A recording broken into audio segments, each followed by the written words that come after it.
Okay, hello everybody. So this is the class which is recorded for you for the week when I'm in Japan for collecting. And so today we will talk about insects and related things. So I will remove my face from the screen so it will be easier for you to see bigger things and not being disturbed by me. Give me a second, and now we can go. So maybe you remember that we were somehow talking about crustaceans last time. And crustaceans, I told you, are kind of very diverse group with very many lineages, which are very specific and very cool. And actually, one of their lineages is the which we will be talking about today, insects and related things. We call them hexapoda.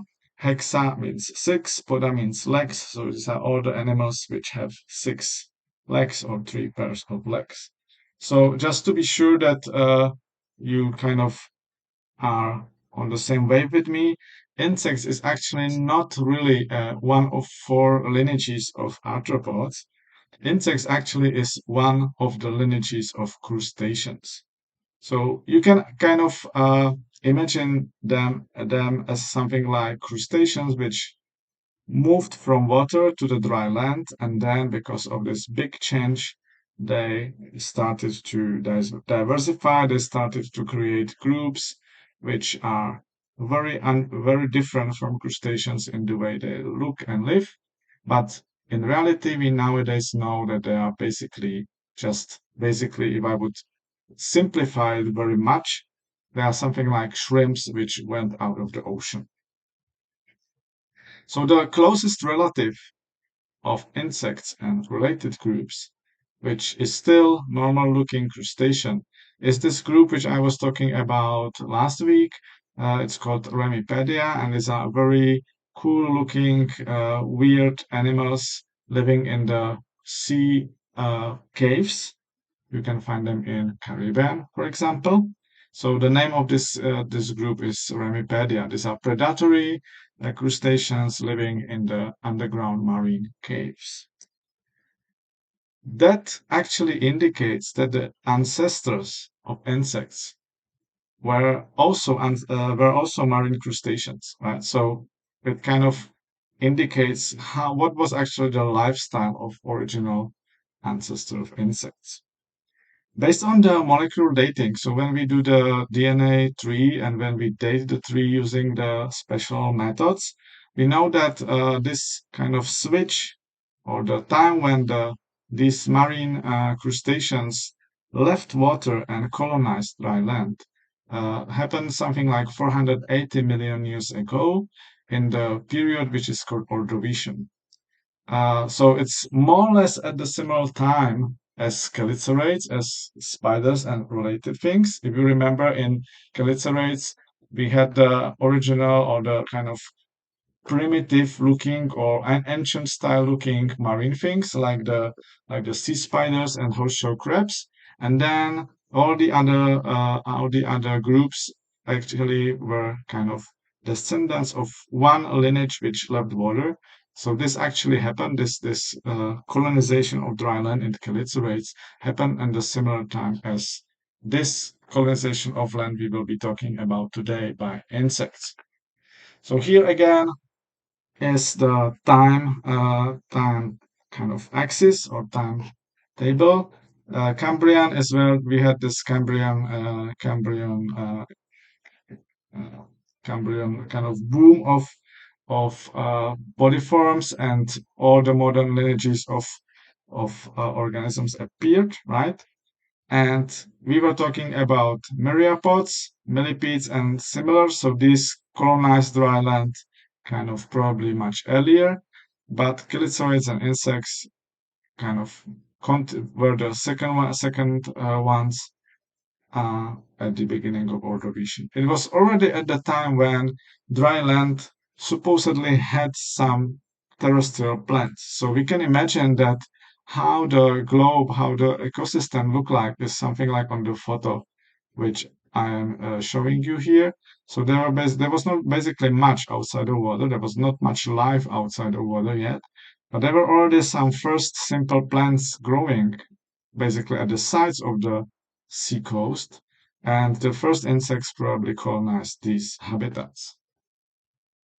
So you can imagine that at that time the ocean, the seawater was still inhabited by some insect ancestors, which were very likely similar looking as modern Remipedia. And at the side of the, like outside of the water, at the sea coast, there were some early insects, uh, which actually somehow resemble the crustaceans in many aspects. For example, they had no wings. They still had legs on all body segments, and so on. Literally, when the insects went out of water, they had to kind of face or solve some problems which happened, right? So first thing is breathing.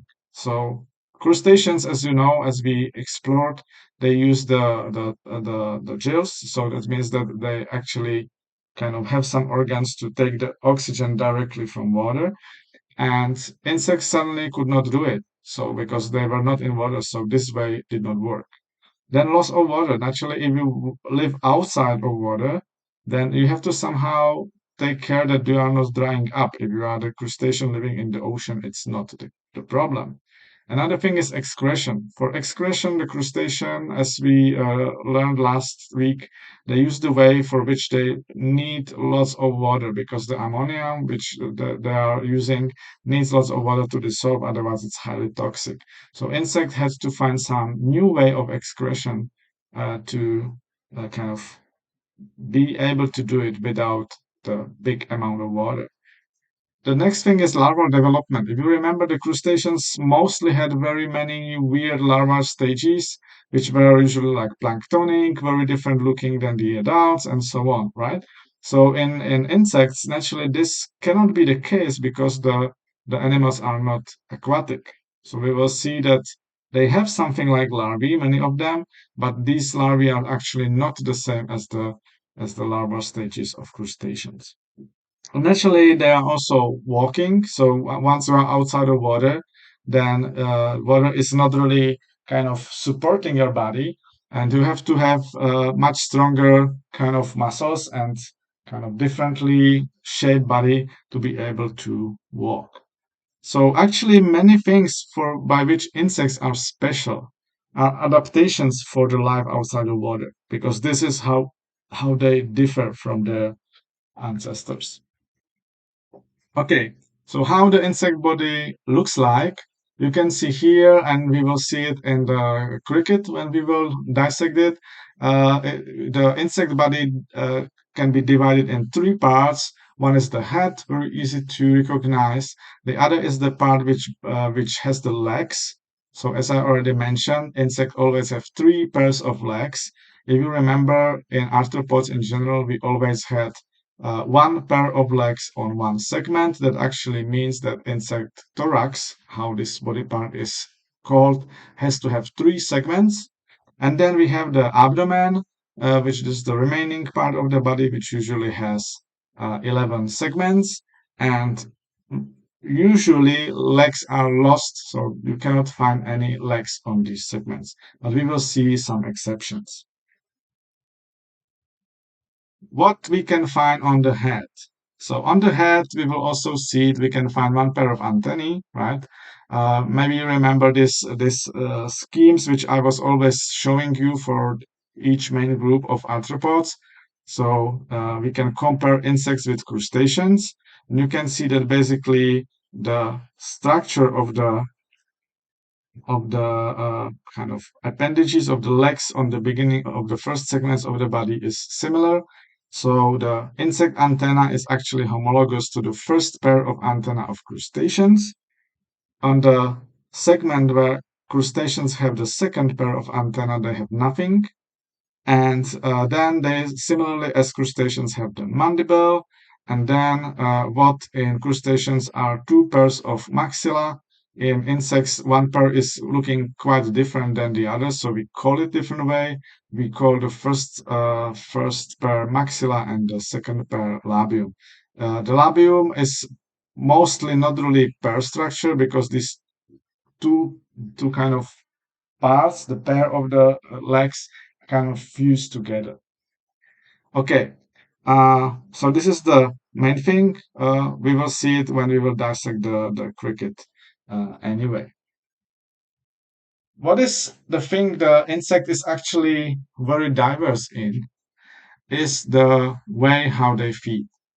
So actually, the mouth parts are extremely diverse in insects, and if we would dissect things like fly, butterfly, cricket, mosquito, honeybee, we will actually see that their mouth parts look very, very different.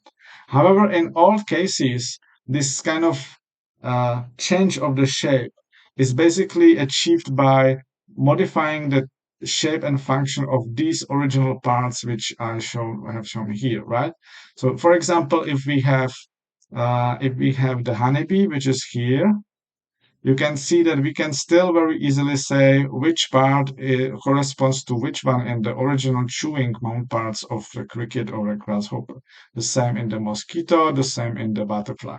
The logic usually is that some parts are kind of modified and much bigger and of different shape, and some parts may be totally missing. For example, you can see here that in butterfly, the all mouth parts which we can see that the proboscis, the sucking tube, is basically only belonging to maxilla, and all the other parts, all the other pieces of mouth parts are actually reduced. Insect thorax, as I mentioned, always has three segments.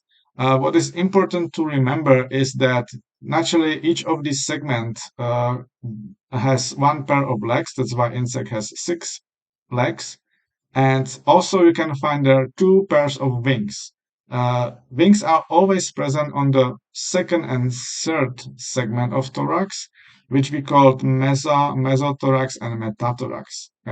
We kind of have the special names for these segments. So one is the prothorax, one is the mesothorax, one is the metathorax. Now, when you already know that, you can imagine that the main function of thorax is locomotion, is kind of moving, right? So we have walking for the legs, we have swimming. If the insect swims, it also uses the leg, and we have flying, that's the wings. That also means that inside of the thorax, there are big muscles. If you would do a model of thorax, which you see below, there are many, many muscles which are mostly moving the legs or moving the wings.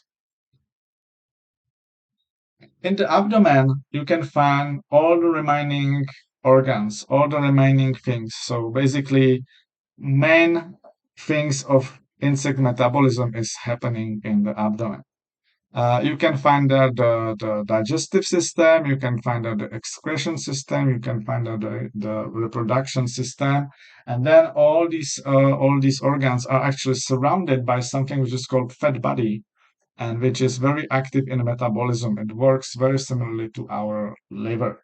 Uh, if we will dissect the cricket, if we will have time, we will see fat body. It's basically something like a whitish things all around the other organs.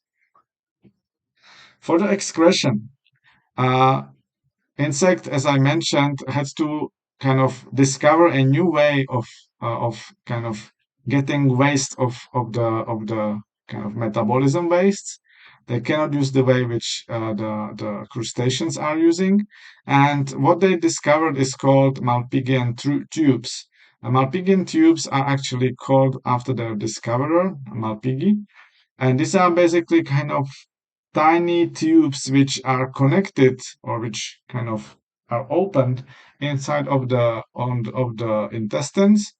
They work very much as our kidney, so they actually kind of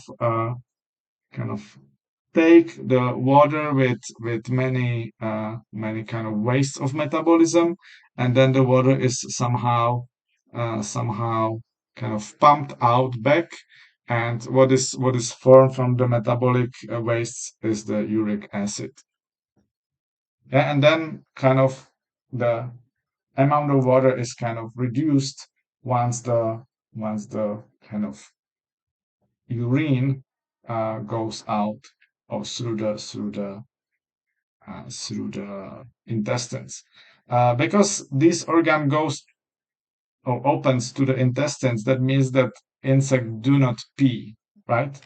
They don't have the urine system separated from the digestive system. So if somebody tells you, "Oh, some beetle peed on me," that's not possible because uh, insects kind of mix the digestive system waste and the urine system waste. Similar things, actually, also called Malpighian tubes, evolved in other groups of terrestrial arthropods, in arachnids and myriapods, but they were formed independently. So it's again another case of convergent evolution.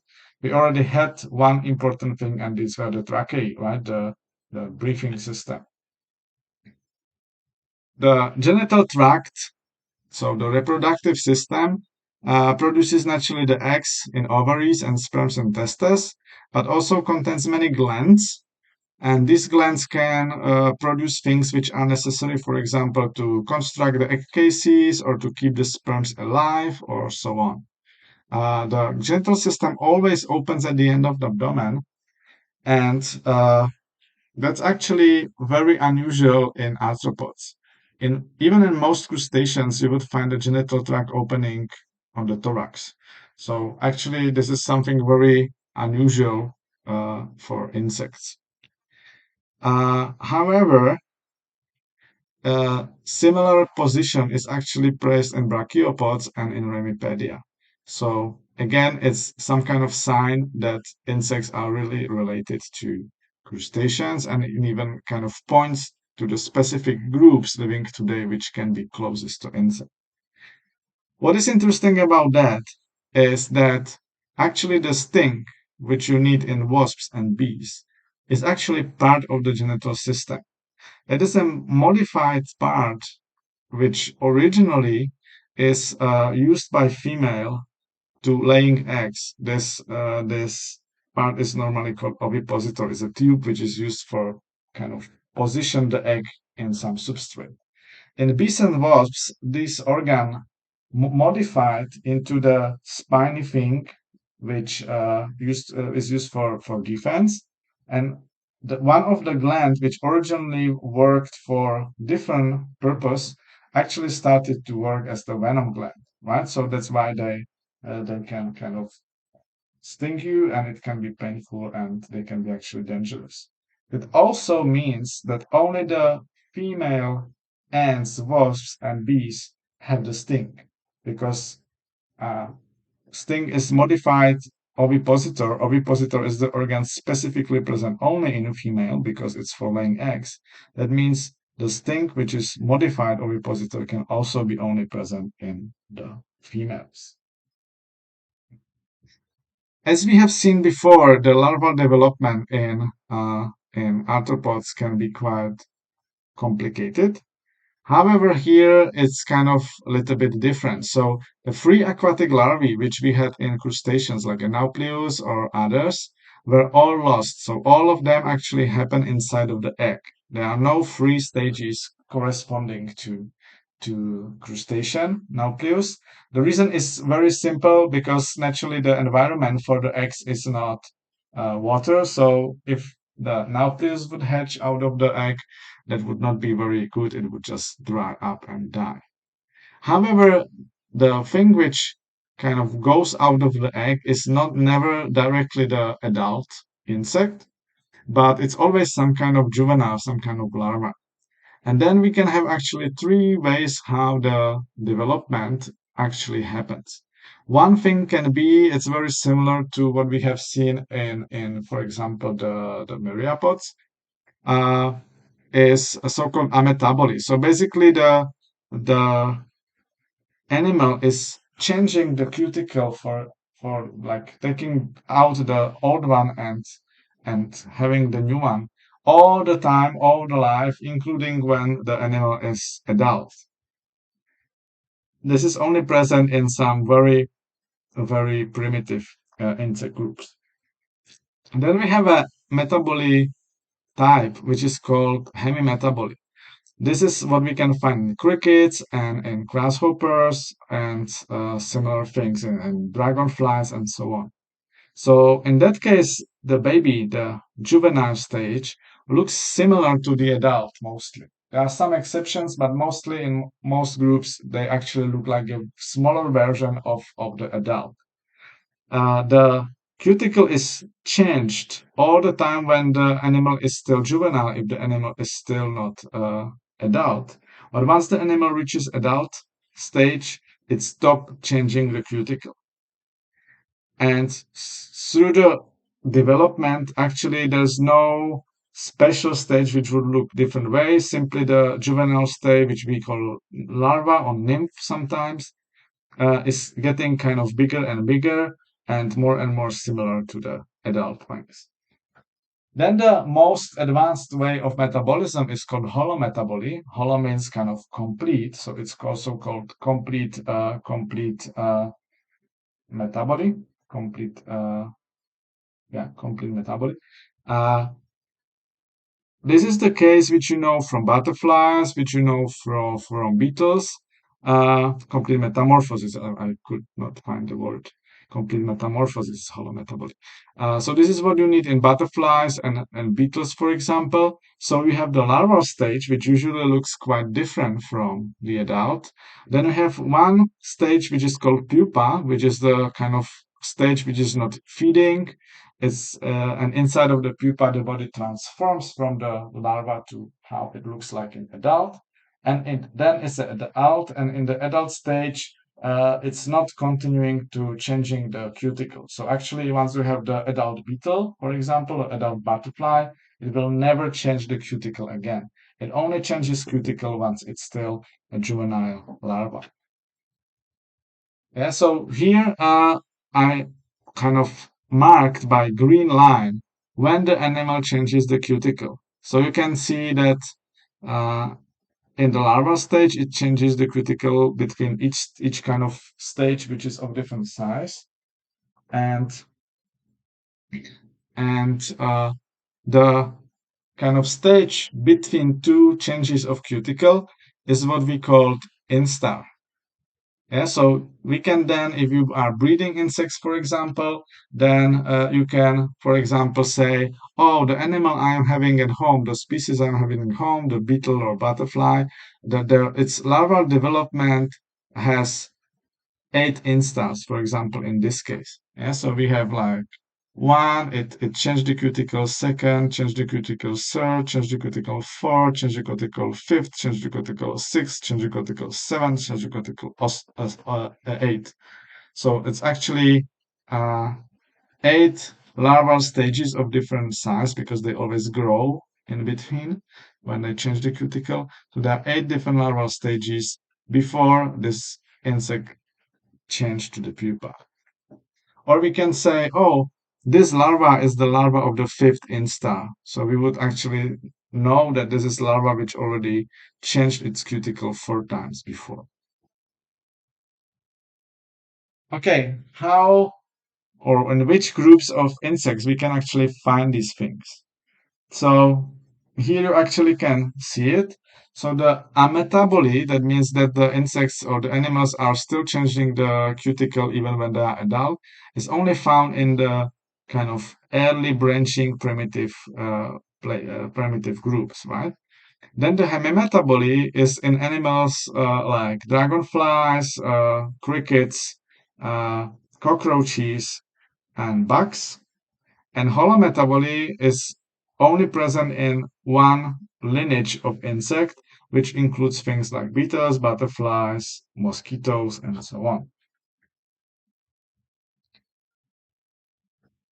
Okay, so now let's somehow navigate through the kind of tree of life of insects and related. So all this terrestrial relative sister group of the crustacean group called Remipedia is what we call hexapoda. Again, hexa means six, poda means leg, so these are the animals with 6 legs. These are all terrestrial, That means that we had one single shift from water to dry land. So what they had to do, we were already discussing that. So for crustaceans, the breathing is done by gills. That means they take the oxygen from water. For insects, they have the tracheae. They have these tubes which bring the air directly to each organ. For excretion, the crustaceans have nephridia, so they directly excrete things to water, so they're not limited by the amount of water and by the toxicity of the waste. In insects, this has to be the Malpighian tubes I showed you, which kind of opens to the intestines as a low non-soluble, low toxic waste. For locomotion, naturally crustaceans do swimming, right? So they have swimming legs.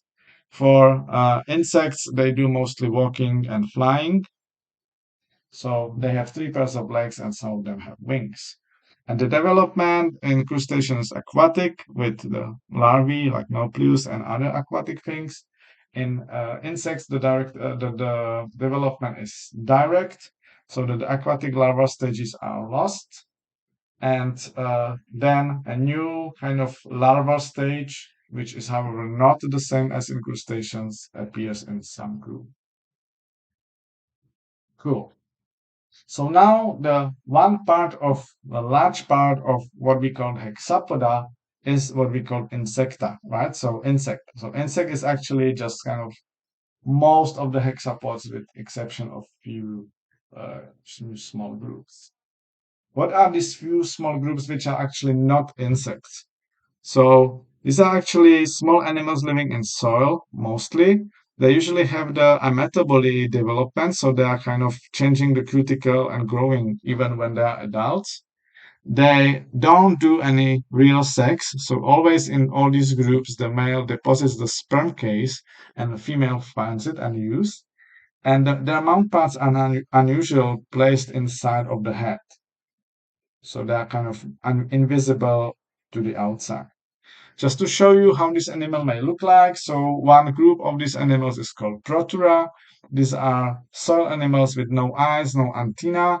Their front legs are kind of functioning like antenna a little bit, so they are kind of longer and directed to the front. It's kind of small group with some 800 species, 40 species in Taiwan. They mostly suck fluids from fungal hyphae and fungal tissues, and you can find them in leaf litter, soil, bark, and so. Second group is Colembola. So these are the animals which can look very, very different way. Some of them can be very, very nice. Uh, and they have small eyes and long antenna. What is specific on them, they have a jumping fork. I hope I put here, no, I did. Here you can see it, right? So they have three pairs of legs as as normal insect, but then on the abdomen they have one kind of special thing which is called a jumping fork, and this thing is actually something like elastic. So normally it is kind of folded on the belly, on the abdomen, but once it's released, it kind of goes to this position as it is in the picture, and it kind of moves the animal in the opposite direction, so they jump. Between the hind legs, or in the first abdominal segment, you would actually find some other structure which is weird, which is called ventral tube. And yeah, and so it is the this animals, the Colembola, are saprophagous or predatory. Uh, they have many many species, like 10,000, and about 45 in Taiwan. And the last group, or the second group, or third group, sorry, is something called Diplopoda, or sorry, Diplura, which are animals looking like those in the pictures. So they have no eyes and no antennae. And at abdomen they have a pair of projections which either look like antennae a little bit, or they are like forceps. Saprophagus, Phytophagous, or predatory, and about 800 species. Nobody studied them in Taiwan, so I cannot tell you whether they live to here. Like they do live in Taiwan, but nobody studied there, so I don't cannot tell you how many species. Okay, so this were this kind of very early branching weird groups without wings yet, right? And now we go to the main insects.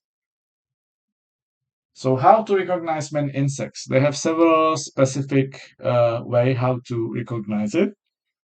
So one of them is that the when you check the antenna, the first antennal segment is different, is usually bigger and of different shape because it's the only segment of antenna which has its own muscles. It is also where some special organs can be, for example, the Johnson organ or in mosquitoes. And then female very often, not all species, not all groups, but very often have the egg ovipositor. So this is the thing which later modified to sting in bees. The ancestral original way of development is this hemimetabolism, so the incomplete metamorphosis, when actually the larva that hatches from egg is kind of is similar looking like the adult, and it's kind of in each install after each changing of cuticle it's getting more and more and more similar to that, right? So we can have it in bugs, you can have it in dragonflies. What is characteristic for the juvenile stages of these groups is that they already naturally start to develop the wings. So the wings need actually lots of time to be built. So in the larval stages of this hemimetabolous insect, the wings are visible from outside, or the to be wings, future wings, are visible from outside as so-called wing pads. So if you see the larva with wing pads, it's always have to be the larva of the hemimetabolous group.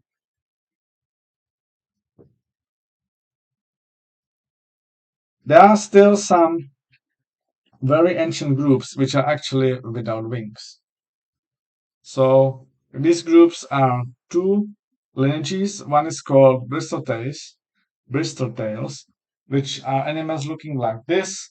They are usually living in soil, but there are also some species living on rocks, and they have some special things. So, for example, they still have some kind of leg-like tiny things on each abdominal segment. So these are really the remnants of original legs. They don't have much function probably, but they are still there.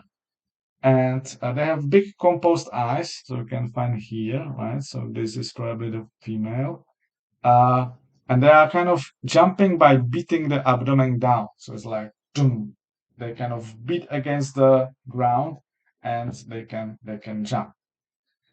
You can recognize them by the fact that at the end of abdomen they have three kind of projections, and the medium one, the middle one, is much longer than the side one. There are about 500 species worldwide and about 2 species in Taiwan. The second group, which is kind of similar by how it looks, but not really the same, is called Zygentoma, silverfish. They have small eyes, they are saprophagus, so they eat on some remains, organic remains, and they are mostly living in forest litters. Some can live with ants, but there are even some species which are actually living with ants, right? At the end, this group also has three connections, but actually the middle one is the same size as the side one. Cool. I will now make a short break because I have to switch on my aircon and then we can continue. Uh, can I break it? Okay, we can continue. So these groups, silverfish, bristoltails, and then some ancient groups which are not part of insects, but they are still part of the hexapods, all of them, this is very important, are without wings. So all the ancient lineages of hexapoda and insects are wingless. They don't have any wings. That naturally corresponds to how their ancestors look like. Their ancestors are crustaceans, and you know that crustaceans don't have wings, right? So this is a very important thing to remember. So actually the wings only evolved once in the history of insects in this blue ancestors. And this was kind of a very important, crucial thing which happened in the evolution, right? This was very massive advantage and new way of movement, which they somehow invented. So how it happened? We actually had two hypotheses originally. One was about that the sides of the thorax, these blue parts, kind of become kind of wider and flat, and the insect was using them when jumping out or falling down from some larger plants, so they were kind of sliding. So this was one possibility. This was called the Noether hypothesis or a Noether hypothesis. And the other thing, the other idea was that at the basis of their legs, they had some kind of side projections, uh, so which is called exite. And we had the idea that probably these original kind of finger-like or leg-like things, which kind of belong to the leg structure, formed kind of projections. Maybe these projections were originally good at kind of as kind of sailing. What's the word in English? This kind of thing what the boats have, the old boats had, right? They can kind of when the wind goes, they can move the insects, for example, if they are sitting on the water surface. Nowadays, so this was called exile hypothesis. Nowadays, we have some evidence that probably the origin of wings combines both things. So definitely the wings have something in common with legs, but partly they were also formed from the original thorax. So maybe you remember that in the shrimp, we had the leg which looked like this, right? And under the carapax, under the shield, the shrimp had this kind of weird projection, which actually was the gill, right? This is also the leg exit. This is also something which kind of is of the origin, the same origin as the leg, but it's like a projection which goes from the base of the leg out. These things have their own muscles. The shrimps normally move the gills to be able to breathe, right? So the idea is that actually wings evolved from something like this structure. So this was kind of a projection out. It had its own muscles, so it can move, and that means that the wings actually started to be autonomous and changed then a little bit the position to be more dorsal and started to function for flight. Insects actually can fly using two different ways. So they have the kind of more primitive, probably, we are still not sure. Original idea was that this is the more primitive. Nowadays, we are not that sure. Maybe actually it's the more advanced. Is the way which you can find in dragonflies or mayflies. So in this case, the muscles which are moving the wings are attaching directly to the wing bases, like you can see here. So this is like if I would cut this dragonfly kind of across here, right? Like so we will see something like that. And they have like two pairs of muscles. When one of them contract, the wing goes up. When the other which attach a little bit more distant from the wing bases, contract, the wing goes back, right? So then they fly in the dragonfly way. The good thing is, or the interesting thing is that this naturally means that each single wing has its own muscles, so it can move independently. This is what we can see once they are flying, right? So let's see this.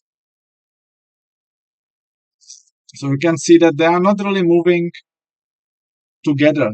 Each of the wing is moving independently of the others.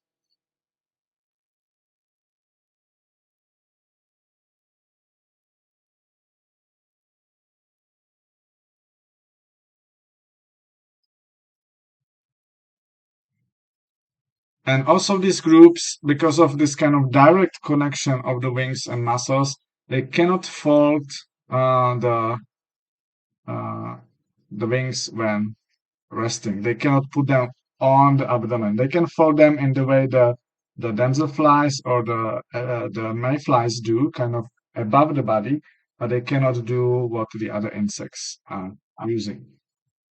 Then we have the second type of flying, which I can call something like butterfly style because this is what butterflies use. And here you can see this is again, and you can find it in cicadas, in flies, in basically all other groups than mayflies and dragonflies. Uh, you can see that here the muscles here. This is again if I would cut the fly here, right? So you would see from the front inside of its body. So these are the muscles. And you can see they are not connected directly to the wings. They are connected to the kind of dorsal, to the back side of the thorax, right? To the segment. When these muscles contract, so you can imagine that this part and this part goes closer. That naturally means that the wing goes up, right? Then they have to relax. So how to do it? Actually, there's no muscle directly doing it, which would be connected to the wings, but there are so-called longitudinal muscles which go from the front to the back, which actually contract, and because they contract, they make a bigger volume, and they kind of change the shape of the thorax, right? So these cause the change of the shape of the thorax in the way that this thing and this thing goes farther from each other, and this moves the wing down. You can imagine that when it happens, it actually kind of stretches these muscles which are kind of doing the down uh, movement of the wings. And this stretching is the signal for these muscles that they should contract. The good thing about that is that in this using this mechanism, they actually don't need the each movement of the wing does not need the signal from the neural system from the brain to do it. So they actually can move the wings with the frequency which is much higher and are not limited by the frequency how the signals can travel over along the neurons, right? The bad thing is because they are somehow connected, right? You can see that here the wings, they cannot actually go one wing down and one wing up because once these muscles contract, both wings will go the same way. So they're actually kind of moving in synchrony. They always move together, right? And another thing is because there's no connection of muscle directly to the wings, so the wings are actually a little bit more free to move, more flexible to move. They can be folded above the abdomen, what actually most of the insects do, right? They can kind of rotate them and put them on the abdomen. So here you can see the slow video of how this feeling, how this flying works.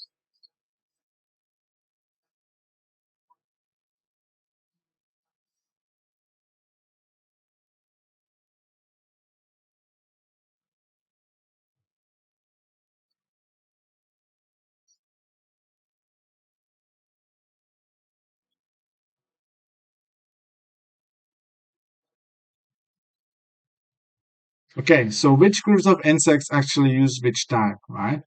So you can see I mark here in the tree of life of insects, one group in blue. These are actually these groups which fly in the dragonfly style. Because this was originally supposed to be the kind of old style or original way of moving the wings, uh, we started to call this group Paleoptera. Paleo means old, that's like paleontology, for example, and ptera means wing, so it's like old wing, right? And then the green group, this is the ones which use the butterfly style flight, and we call them Neoptera. Neo is new, so it's new wing. In reality, we are nowadays not really sure which type of flight is the original one. There are some indications that actually the butterfly style may be the more ancient one, but we are still not really sure. Okay, what is important to realize is that insects were actually the first group of animals, first group of organisms which were capable of flight. So some 400 million years ago, the insects started to be able to fly.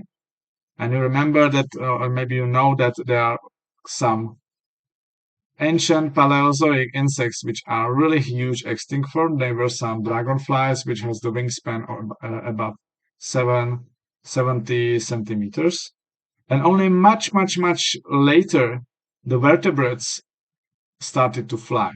First the pterosaurs, then the birds, then the bats, right? But this happened much later. So for a long time, for a really long time, for nearly 200 million years, insects were the only organisms which were able to fly. This were also their advantage. There were no other predators which were able to hunt them in the air, in the air, for example. I mentioned that many of these old insects were very huge, right? So these are the sphinx living in these old times, Devonian, Carboniferous, Permian. Carboniferous is when the black coal deposits were formed. Also, this was the time when this huge millipedes called Arthropod, which I mentioned to, also lived, right? So they were actually, for some reason, in this time, many arthropods were actually very huge. So what's the reason? What's the possible reason for that? So for the flying things, naturally it can be that for them the flying was a new invention. They had some kind of new niche, new space which they can live in.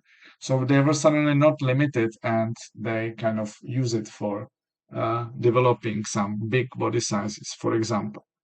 However, the more probable seems to be that there was something like arms race, something like a fight or kind of race between the insect which originally started to fly to kind of avoid being eaten, to escape from their predators, but naturally the predatory insects also had the capability of fly, so they also start to kind of follow the prey. So once the prey was growing bigger to escape to be eaten, the predators also started to be bigger.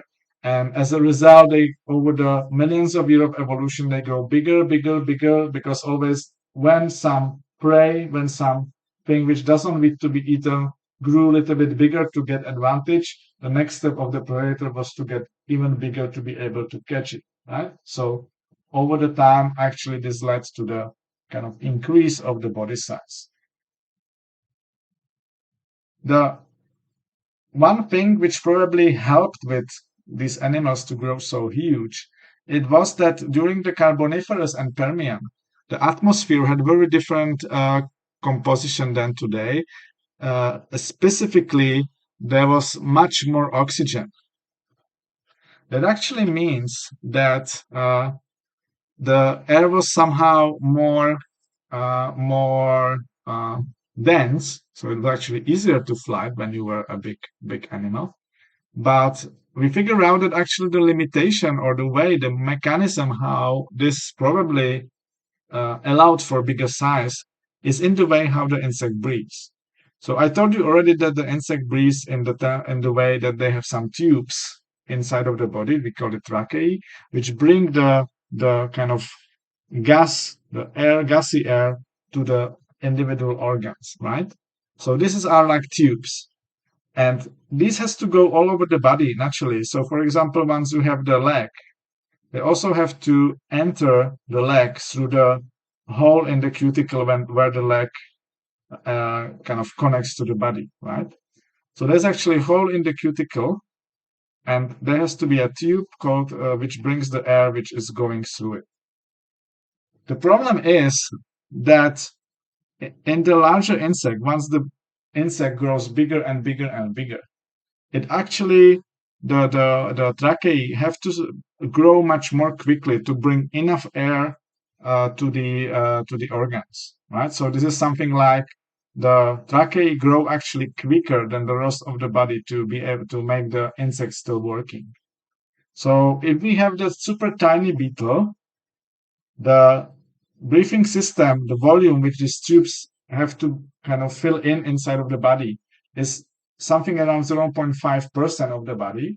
But if you have a big beetle, the breathing system already has to occupy around 5% of the body because otherwise it would not be efficient enough to make the beetle alive, right? So the volume of the breathing system has to be growing much more quickly than the body size. That means that also the diameter of the tubes has to be growing much more quickly. That means that once the insect is growing, naturally it's the leg, the hole which where the leg articulates is also growing. But at some moment, the tube for the breathing is kind of reaches the size which is too big for the insect being able to survive. There has to be naturally some other organs going into the leg, like muscles and neurons and so on. So there has to be some space still around. But at some moment, the tube for breathing, the trachea, would be too large and would actually not allow the other organs to go there. So in today's atmosphere, if we kind of calculate how quickly the breathing system grow compared to the body, we would calculate that the maximal size of the beetles today, because the experiment was done in with beetles, will be around 16 centimeters. And it's actually correct. The biggest beetle, the Titanus giganteus, is having around 16 to 17 centimeters. This what is the lady, the girl holding in the hand. Once the when there was more oxygen in the atmosphere, the breathing system did not need to grow that quickly because there was more oxygen in the air. So the tube that this did not need to be so huge to bring enough oxygen to the organs. So at that time, the limiting size of the maximum size of the insect body was actually higher. So this is probably one of the reasons why in the old times uh, they could grow much better. We even did some experiments, not me, but some researchers even did some experiments with Drosophila. So these are these fruit flies which you find next to your basket, waste basket if you put there like the banana peels. And they tried to breed them, these flies, in different concentration of oxygen. And they figure out that once they breed them in higher than higher than today's oxygen concentration, they are slowly getting bigger, right? Another experiment which another team did was that they actually tried to do the artificial selection. So they actually breed them. They had many generations one after another, and in each generation they selected the biggest existing specimens for the next generation. They did not allow the smaller specimens to breed. Normally, if you do it, this is what we did with, for example, the crops, the plants which we use for our feeding, or with the house animals. Then you usually can select how the animals looks like, right? You can get like bigger cow, or the chicken which has more eggs, or the rice which has more grains. So this is how what we normally do. However, in insects with these flies, it only worked once they have uh, like the same concentration of oxygen like today or higher. If they put more or less oxygen, then it did not work. The body size always stayed the same. Even if they selected the biggest specimens, it simply did not work because it was evidently limited by the concentration of oxygen. So this thing that the correlation between the how much oxygen is in the atmosphere and the maximum body size available or possible for the insect is quite very nicely proved. That basically means that high concentration likely facilitated the evolution of giant insects in the Paleozoic. And that probably, if you can see that at the end of Paleozoic, this P is the Permian, uh, the the concentration of oxygen kind of very steeply dropped down, right? But this could have been actually the problem for many groups living there. They actually required much more oxygen. They were huge, or they kind of lived in some more energy demanding way. And the rapid decrease in oxygen concentration possibly contributed to their extinction. Okay, so now let's check individual groups. So first we have this Paleoptera, these things which have the dragonfly style flight, right? They are also characterized by the hemimetaboly. That means that they have the larvae which are similar to the adult. They don't have any pupa. And we have two groups living today. We have the dragonflies, Odonata, and mayflies, Ephemeroptera. Plus, there are many extinct groups. So, okay, something about these two groups. So, dragonflies, you probably know, right? These are these nice animals you usually find close to water. They are perfect flyers. All of them are predatory, so they are catching flying insects as adults. The group has around 3,000 species, most diverse in the tropics, and naturally that means that they are also very species rich in Taiwan. Taiwan has about 160 species. They have a very special way of mating. It's a little bit similar to what I told you about spiders.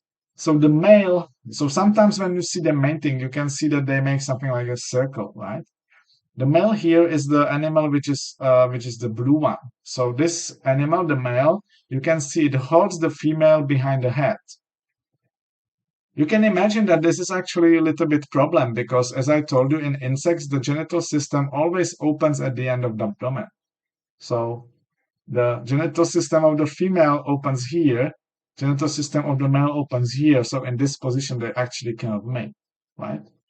So this actually holding on the behind the head is used by the female to by the male to guard the female. So you can see even here the male still holds the female behind the head, kind of guarding her while she is laying eggs. So this is actually quite important for kind of reproduction. To it kind of makes sure for the male that the offsprings, the babies, will really be his one and the female will not mate with another male.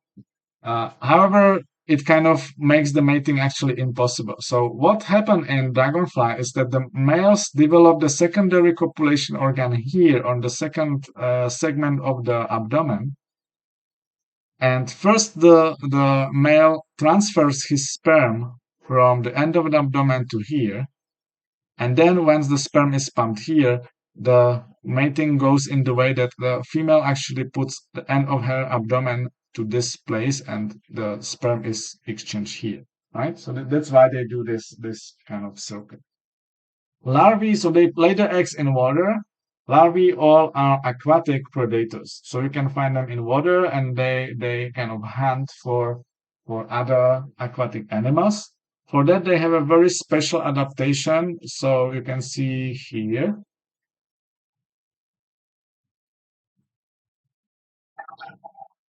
Yeah, so this is the larva of the dragonfly. And we will see hopefully some prey go coming.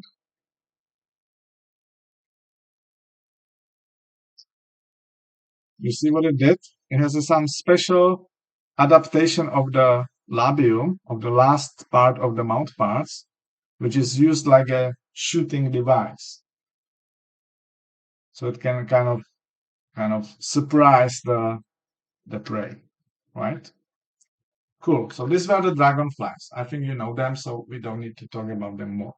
The second group, which belongs to this Paleoptera, is mayflies. So mayflies are characterized by the abdomen with three projections.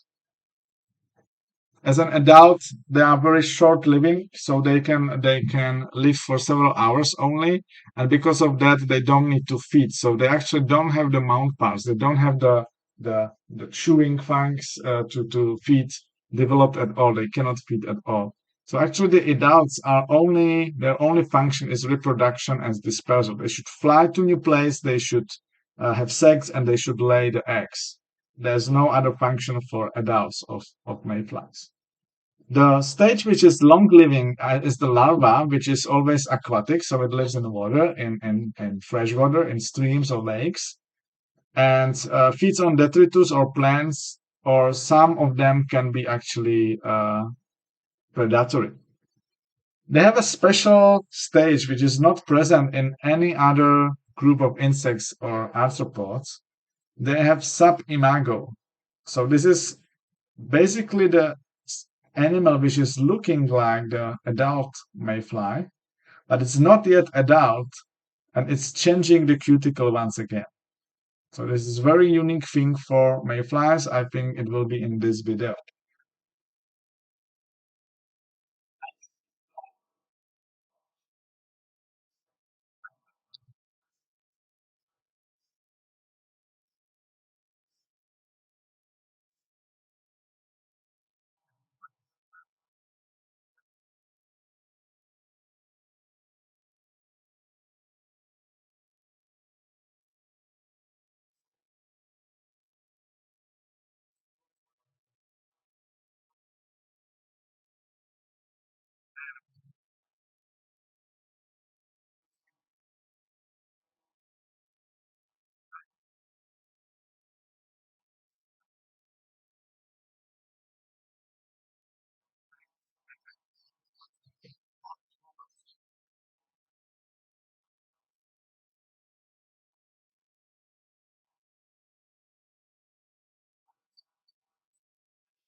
Okay, so these were mayflies.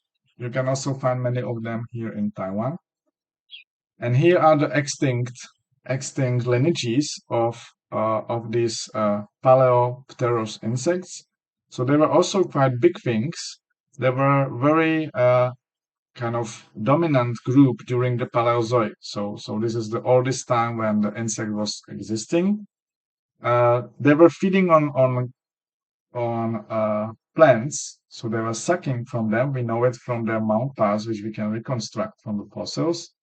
And they had one weird thing. You can see that they had something like wing also on the first segment of the thorax, which is otherwise not present in any other insects living today. So this kind of groups is something what you would meet if you travel to the past. The other groups of the insects were at that time very rare. Cool. So now we switch from these groups which fly in the dragonfly style, and we start to explore the groups which fly in the way which is common in butterflies and other things, this Neoptera, right? So we actually have three big, large lineages of these insects. One is called Polyneoptera. Poly means many. It refers to the many veins in the wings. This is the group where you can find crickets, cockroaches, praying mantises, earwigs, and similar groups. These are characterized by hemimetaboly, so their babies are something like smaller version of the adults. They don't have any pupa, and all of them have chewing mouthparts. Then there is another group, the blue one, which is called Paraneoptera, which includes groups like bugs, cicadas, and so on. And they actually also have the hemimetaboly. They also have the babies which are resembling the adults. They don't have any pupa, but their mouth parts are piercing or sucking. They are sucking some juices, usually from plants. And then there is a big group, this yellow one called holometabola, which have the holometaboly. That means the complete metamorphosis. That means they have the larva, pupa, and adult. And they have different types of feeding. So originally they have the chewing mouth parts, but they can have some special things. You know it from butterflies, you know it from flies. They have kind of different feeding styles. Okay, so let's first go to this Polyneoptera. That means the group which is represented by cockroaches, praying mantises, and so on. Right. So as I mentioned, hemimetaboly larvae nymphs are similar to adults, but without functional wings. The chewing mouth parts, like in cricket and cockroach, which we have seen, and the hind wings are very large with very many veins. So here you can see the large hind wings, right? They are always much larger than the front wing. And because of that, they need to have some special way to fold. So some of these groups, like earwigs, they have very complicated way how the large hind wing is actually folded uh, under or kind of to the body. Okay, so first group which we mentioned are earwigs, right? So these are the group which you probably know. It's very diverse here in Taiwan. About 2,000 species worldwide, mostly tropical. They are scavengers or predators, characterized by the fact that females guard their eggs or babies, freshly hatched nymphs, right?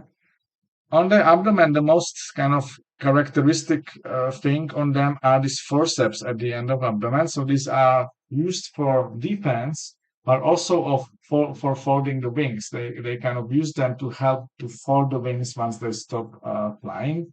In Taiwan, we have around 50 species of this group. Some of these groups, however, are not free living, but they become to be parasites on some vertebrates. We have two groups. One is living on the beds in caves of Malaysia and Indonesia.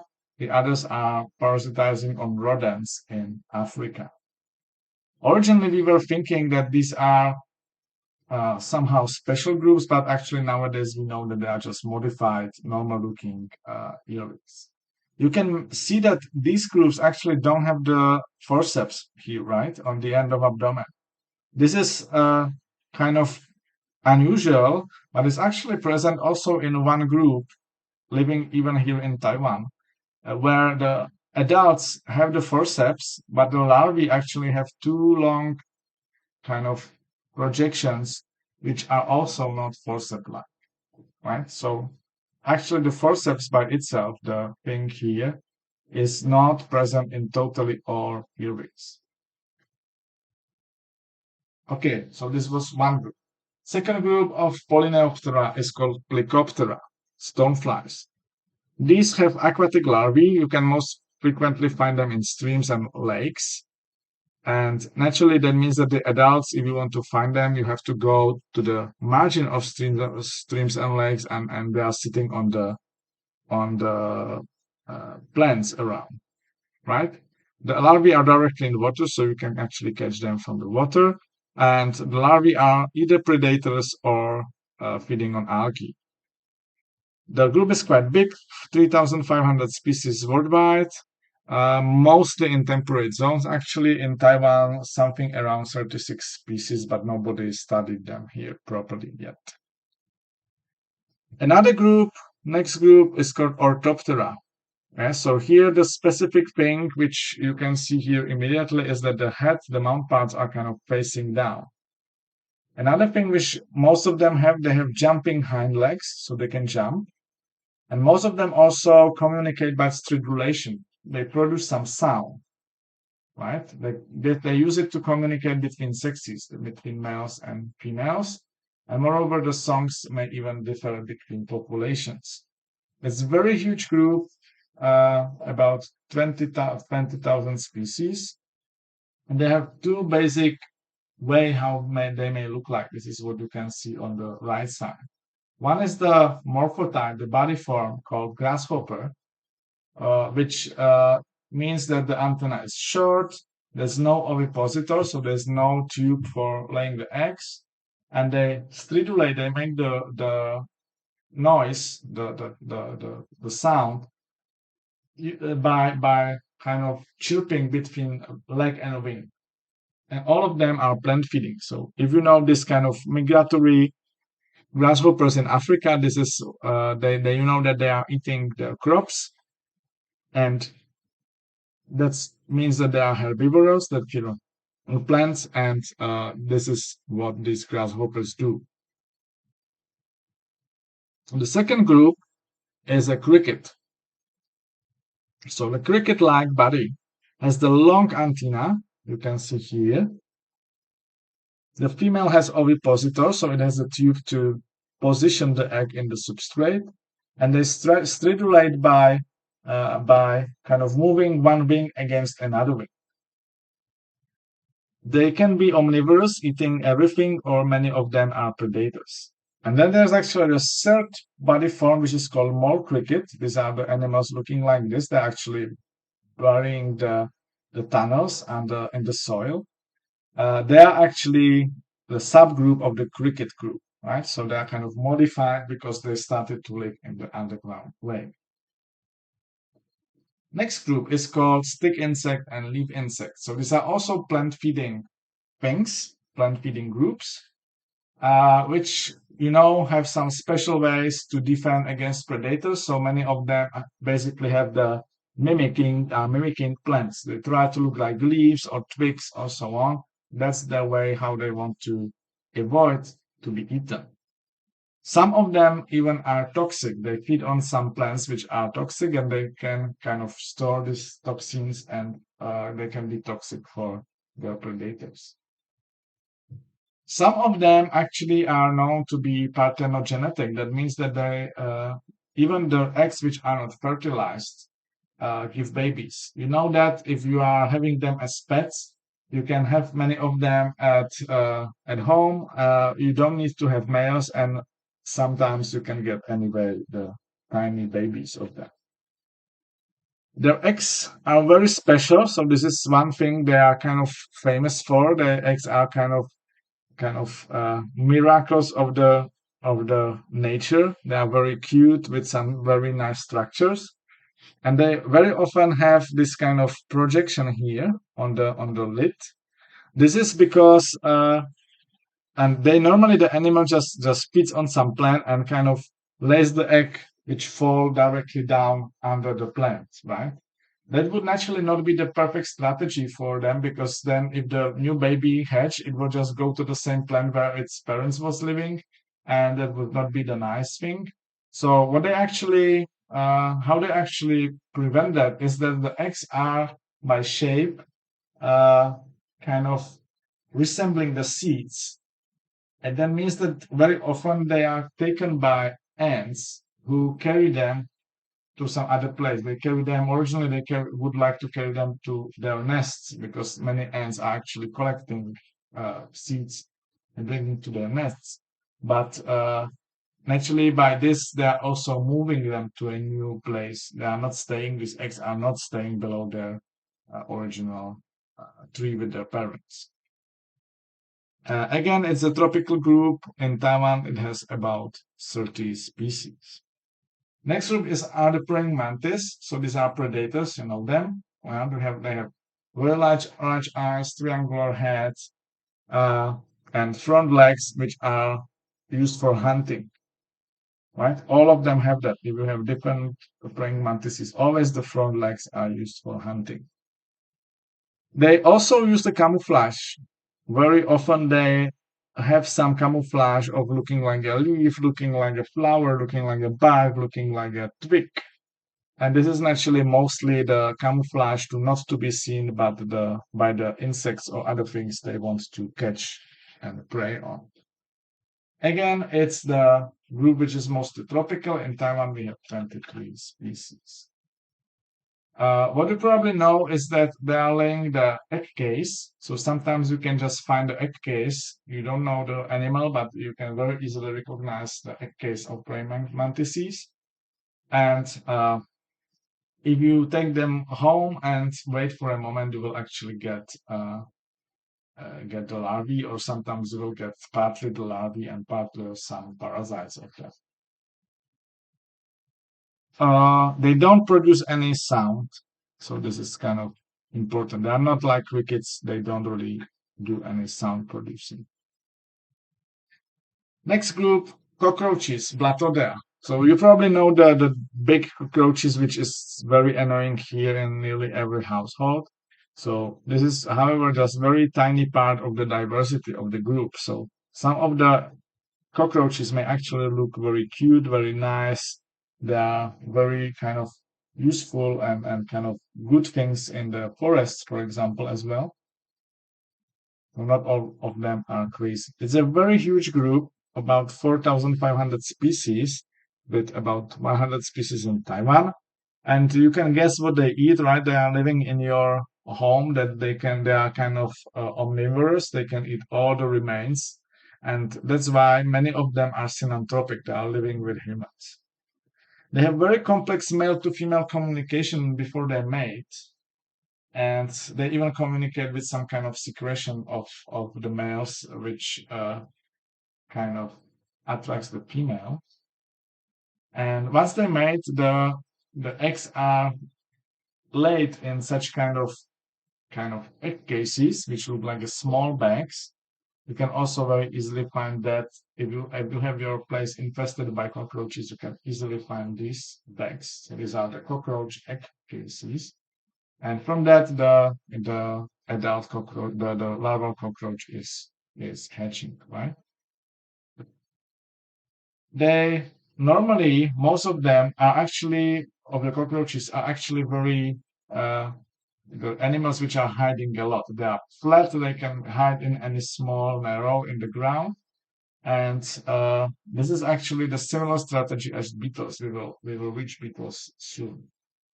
Uh, Also, because of that, some groups started to kind of experiment of how else we can live, and they start to look more and more like beetles. Right. So all these four things on this slide are cockroaches. They are not beetles. One subgroup of cockroaches are termites. So termites, again, similarly as Insects is not a specific group because it's part of crustaceans. Here, same situation. Termites are not specific group because they're actually part of cockroaches. So you can imagine they are like highly social, eusocial cockroaches. So how they live? So male and female mate when they are flying. So when they have this swarm, when there are some first rains and suddenly there are termites everywhere. This is what is the swarming means. That so specimens from multiple nests are suddenly in the same moment kind of appearing and flying. In that way, they can actually find a sexual partner and mate. And then this male and female kind of goes down and finds the new place for their nest. And they stay together in the nest for the rest of their life, right? So the queen and king are actually a very important part of each nest. And then they actually produce many eggs, and most of the specimens living in the eggs are workers, but also there are also soldiers, and these are the castes which do not reproduce. So only the female, the kind of female queen of the nest is the one which actually is laying eggs. They also have one special thing, and that is that they are able to feed on wood. There are very few organisms in the forest which can actually feed on wood. This is because, same as for us humans, the wood is actually not nutritious because we cannot digest it. Wood is actually the cellulose, which is the saccharide, but we have no way how to cut this polysaccharide in smaller pieces, which we can use for our digestion. Right. So for us, wood is actually a totally useless resource for feeding. Actually, for termites, it works the same. Many of them cannot really feed on the wood, but they use some additional kind of steps to be able to do it. So some of them have some symbionts in their intestines. So this can be these are these things, right? It can be bacteria, it can be protists. They are always in midgut, and some of them actually uh, do some alternative way. They don't have anything in their intestines, but they do fungus farming. So they actually invented the agriculture. They have a special fungus. They are taking care of the spores of this fungus, and they are growing it in some of their nests.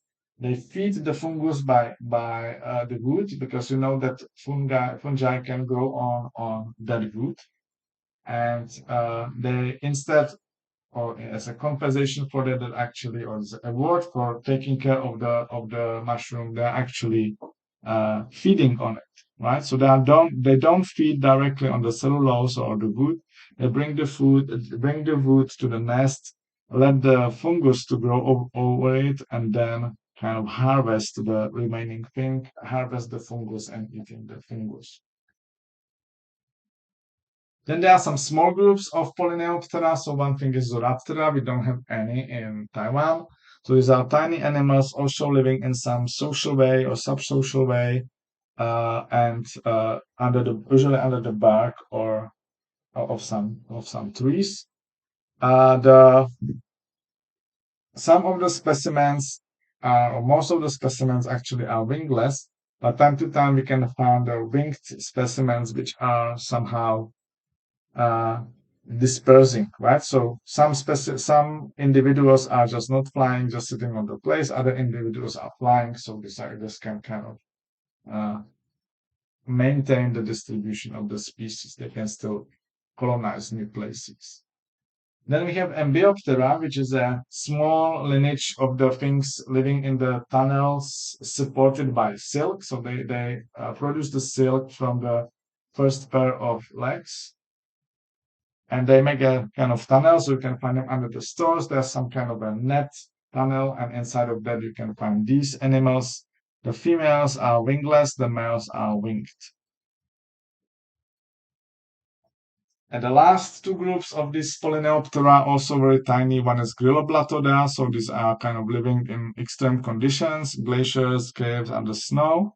They are wingless insects, which actually the closest to us live in Japan, South Korea, northern China.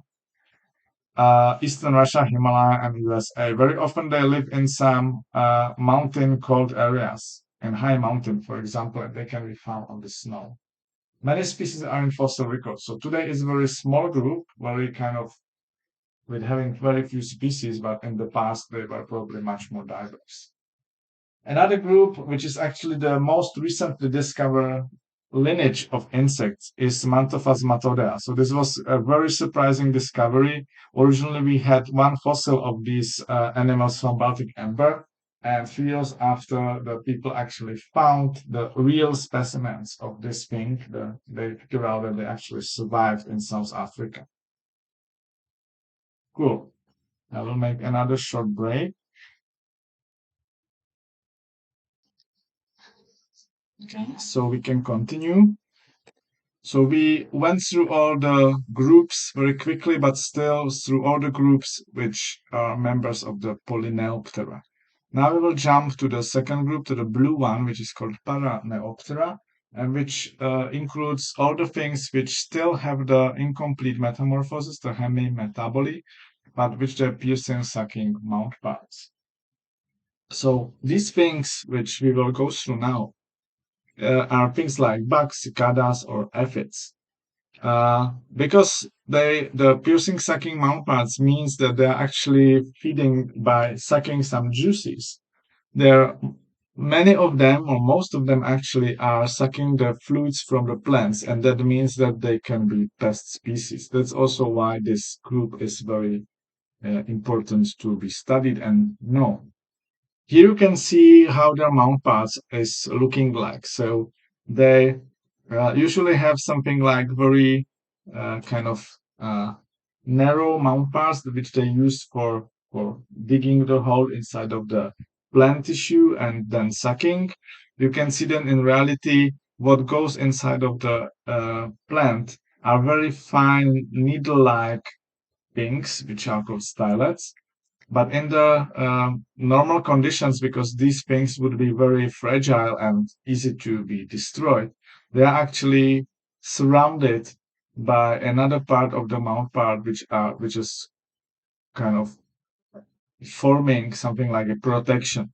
This protection is again one kind of modified thing from the mouth parts, or specifically the labium. Okay, so which groups are belonging there?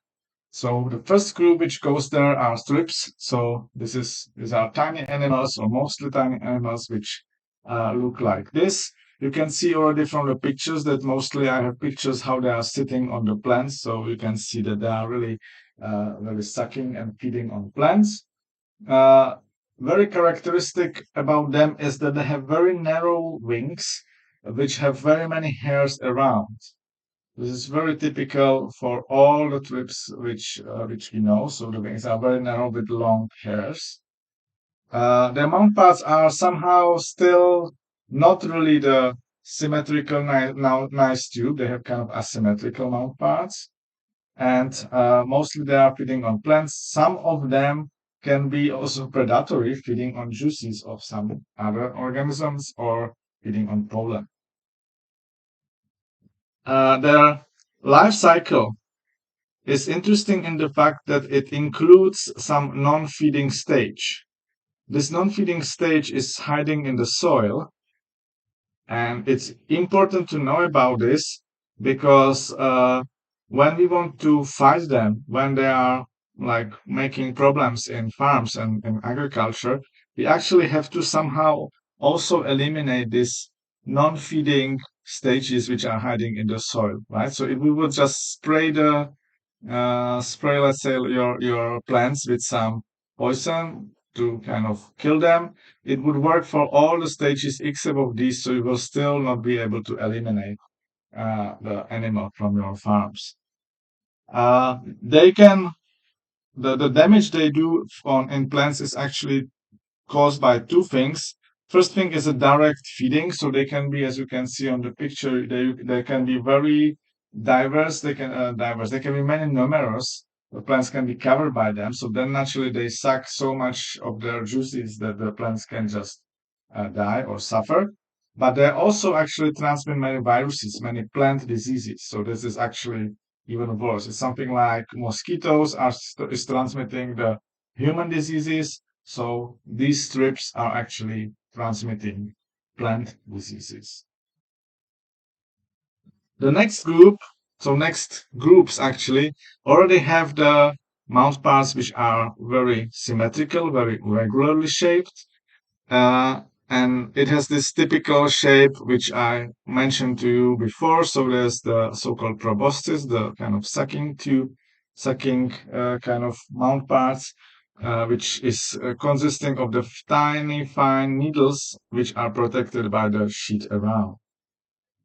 Uh, because of this totally new style of feeding, also, their complete head has to be reshaped because it naturally needs big muscles for for creating this under pressure by which they can suck. Right? This is something like when you have the straw, when you get the drink, the tea, and you get the straw, you also have to kind of suck inside of your mouth by kind of doing some movements inside of your mouth to create the low pressure to suck the liquid from the cup.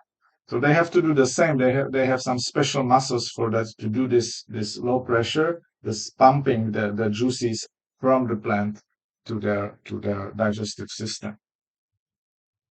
The most well-known and very diverse group of this lineage are true bugs, Heteroptera.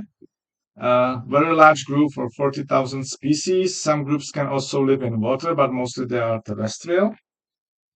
And so how to recognize the bug? The most easy way to recognize the bug is that the bug stinks. This is because one of very characteristic thing which the bugs have are the kind of glands they have in the larval stage on the top, on the back of their abdomen. And because this part is in the adult stage covered by wings, then in adults, the function is switched to the gland which opens next to the legs here, right? And these scent glands are actually producing very stinky secret, very stinky juice, which which function is actually to repel the predators. So they're actually somehow horribly smelling and horribly tasting because of that, and this is how they try to prevent predators to eat them. Uh, they are mostly plant feeding, but we actually also know many groups which are predatory. So in that case, they are sucking the juices from their prey, as you can see in these examples. And as such, they can also be used for pest control. Many of them, however, feed on plants, but they don't need to feed only directly on the leaves. They can also feed on the seeds or on the fruit. So there are some specialized seed predators actually. And some of them are actually also parasitic. Probably you know the bed bugs, which are the serious pests. And other species of bed bugs that the one you know feeding on human, they are also feeding on bats. And in South America, there's also a special lineage of true bugs, which is the subfamily called Triatominae. I think they call them kissing bugs, I guess. I'm not sure. Something like that.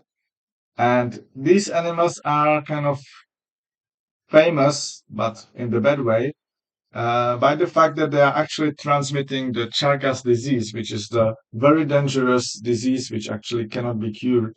Once you are infected, it's very dangerous and you can even die. It's related to the sleeping disease which you know from Africa.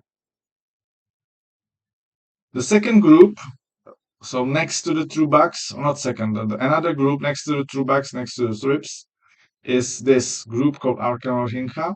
And this is actually where the cicadas belong to, right? So all of them here, actually, there's no exception. All of them suck the juices from plants. And because of that, they also have some special adaptation in the digestive tract. So the general problem of the insects which are feeding on plant juices is that actually they consume really, really lots of water. So these insects have to have some special adaptations how to actually remove exceeding water because they would otherwise be totally oversaturated by water. And many of them also produce wax as a protection, which you can see here on this picture. So of the groups belonging there, you probably may know tree hoppers. These are very cool animals with which may look in may be shaped in a very different way. Some of them even try to look like ants or try to look like leaves or try to look like spines. These are either the camouflage or warning coloration. Again, the kind of signal, the same we had in the poisonous spiders and poisonous wasps, that they are kind of colored in the way, signaling, oh, don't eat me, I'm very hard to swallow.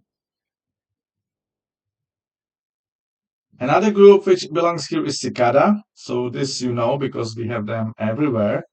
And in cicada, the interesting and important thing to remember is that cicadas actually produce the sound, right? So the sound is produced only by males in so-called timbal organs. Timbal organs, you can find them if you catch some cicada. If you kind of go under the wings to this position, you will see some kind of differently colored area. And this is where flexible cuticle to which special muscles are connected is located.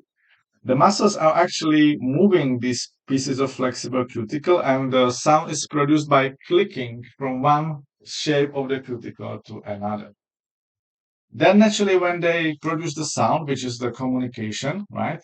Then they have to also hear it somehow. So they hear using the tympanal organ, which is something what you can find from the bottom at the base of the or next to the hind legs. So, and also interesting thing is that actually the cicada, if you catch the cicada next time, try to go inside of the hair of its abdomen, you will see that it's hollow. There's nothing. So the abdomen actually is kind of working as a resonation thing. Something like if you have guitar, it also has this kind of hollow body, right, to make the sound kind of more strong. So this is actually the same logic. Uh, the nymph, the larval stage of cicada, is living underground, sucking the juices from the roots of plants or trees.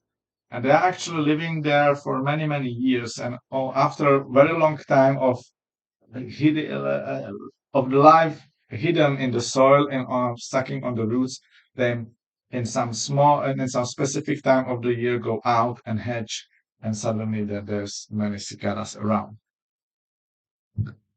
The next group includes tiny animals, also all of them feeding on plants, which can be divided or can be classified in four groups: the aphids, scale insect, whiteflies, and plant lice. You can see the pictures of them here. So in aphids, this is the group which is very common. You can have them as pests on your house plants, for example. And the interesting thing about aphids is that they actually have kind of very flexible lifestyle. So here in the tropics, there are actually not that many species, so it's a little bit different. But if you would go to the temperate zone, you would see that during the summer, when there's enough food all the time, they start to breed in the way that they don't actually need the males. They are parthenogenetic, right? They don't even lay eggs. They produce that, but they lay directly the babies. So they are basically uh, kind of kind of what's the word, viviparous. So they kind of produce directly living babies. This is naturally the reason for that is that they have to be able to breed super quickly, because if there is food, they want to make as many copies of them to eat as much as possible. Once the conditions start to be bad, for example, at the end of summer, so the quality of food goes down, the temperatures goes down, and so on. Then suddenly the males start to appear, and the males and females breed, and they lay normal fertilized eggs. This egg is overwintering, and in the summer, in the spring, the females or the specimens which are hatching from that are kind of founders of the new generation for the next year. They also have some special thing on their abdomen, this kind of tubes, which is called siphuncules. And this is where the aphids produce their juice. So maybe you know that aphids actually produce the sweet sugar juice.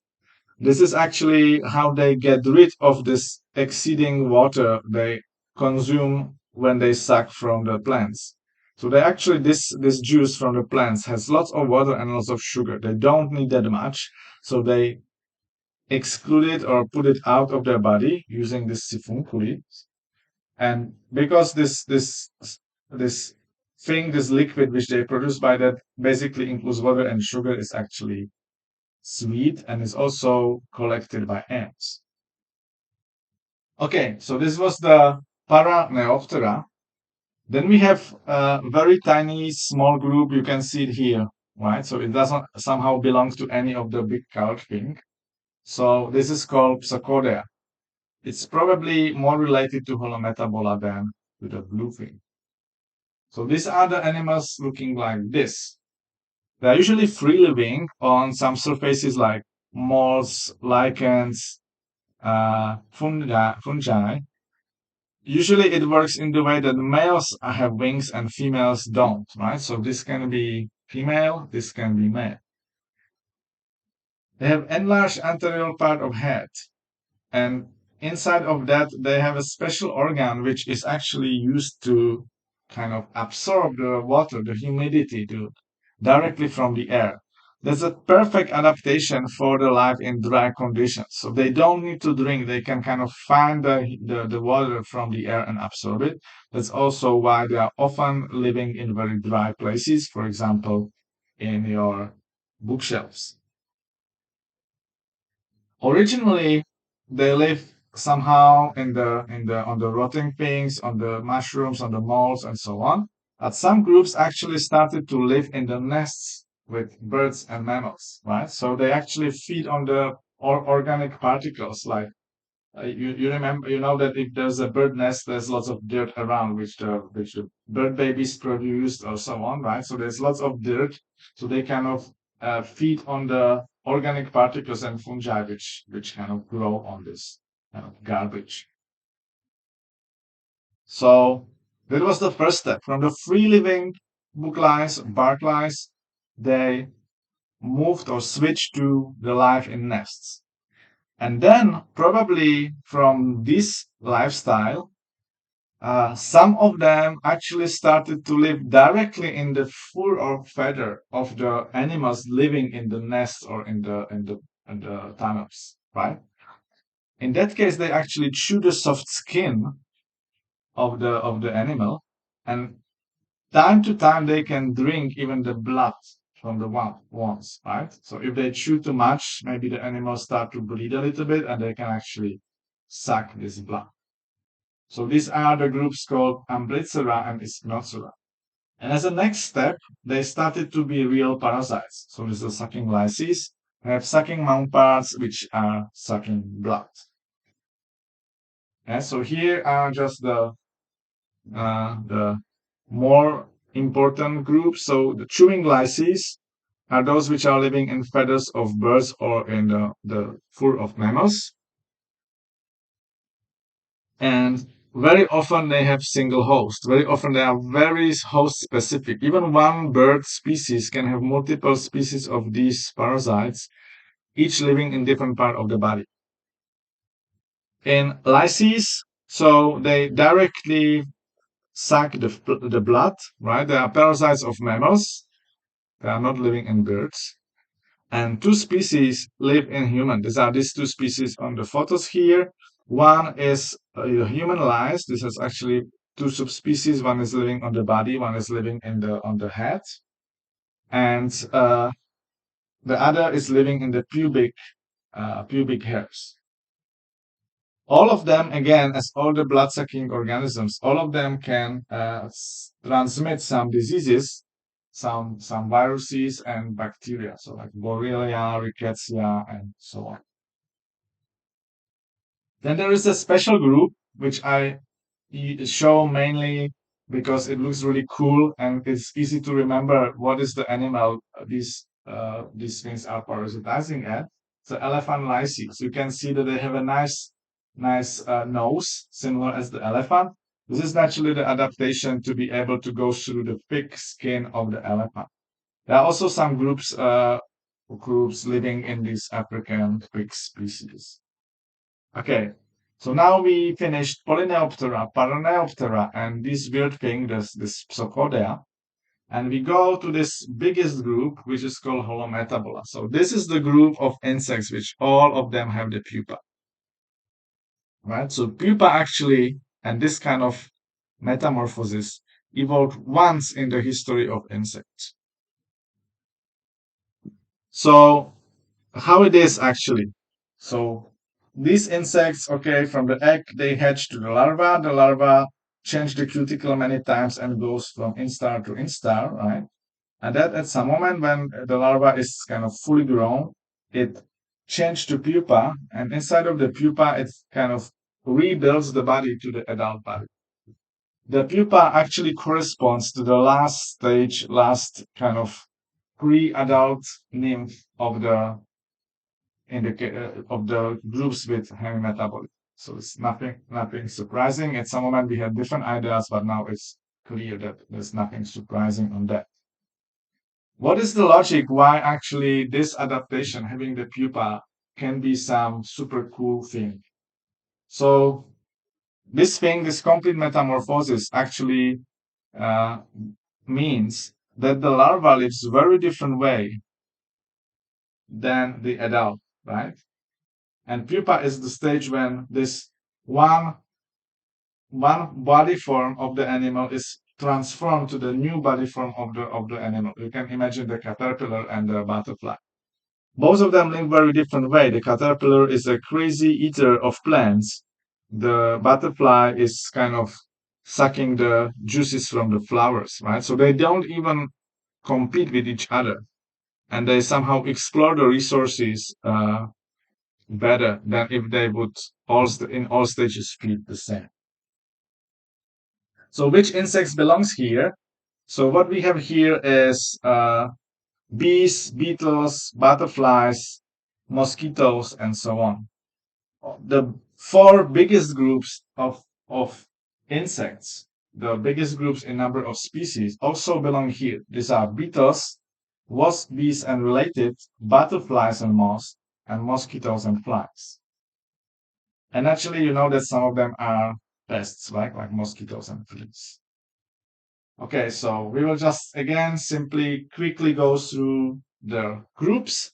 So one of the group is called Hymenoptera. Now you will see that many Latin names of them will have ptera. So ptera means wing.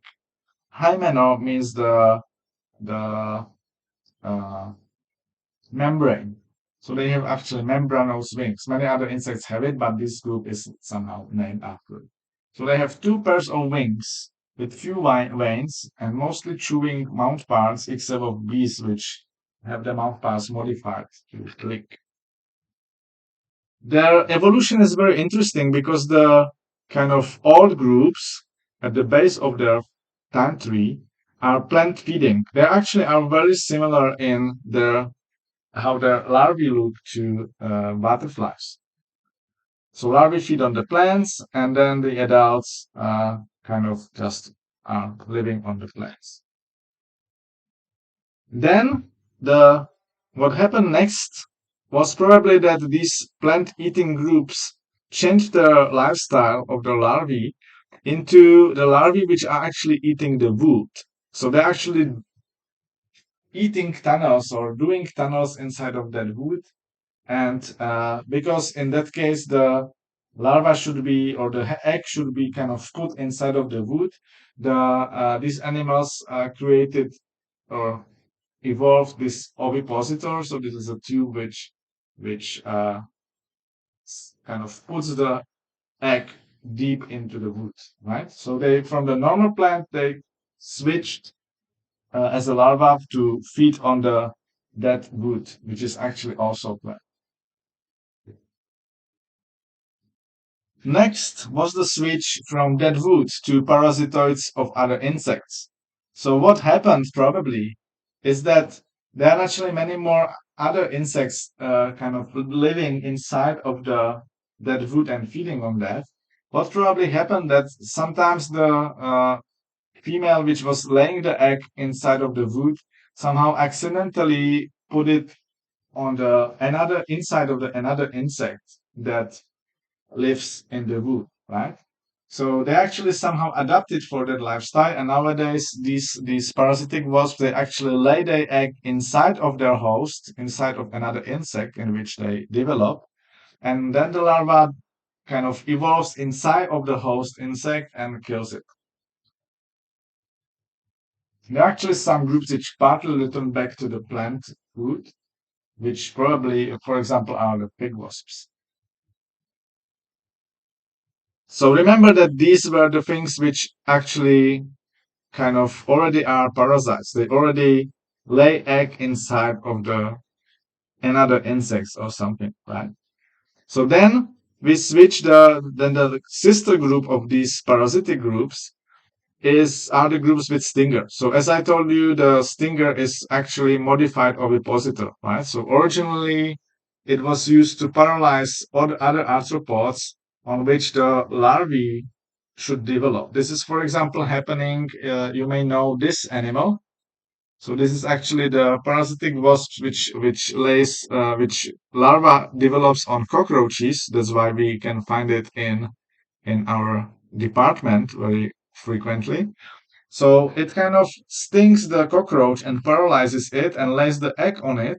Then the larva actually lives on the cockroach and eats it, and then it pupates and makes the new generation of wasps.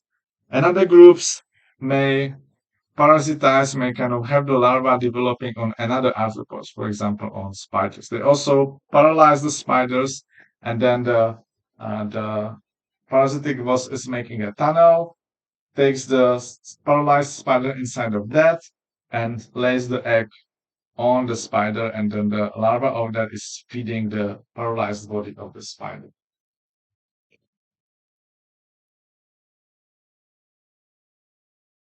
So here is a spider wasp.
Okay, so this was the original lifestyle. So they are paralyzing other insects and kind of use it as the food for their larvae.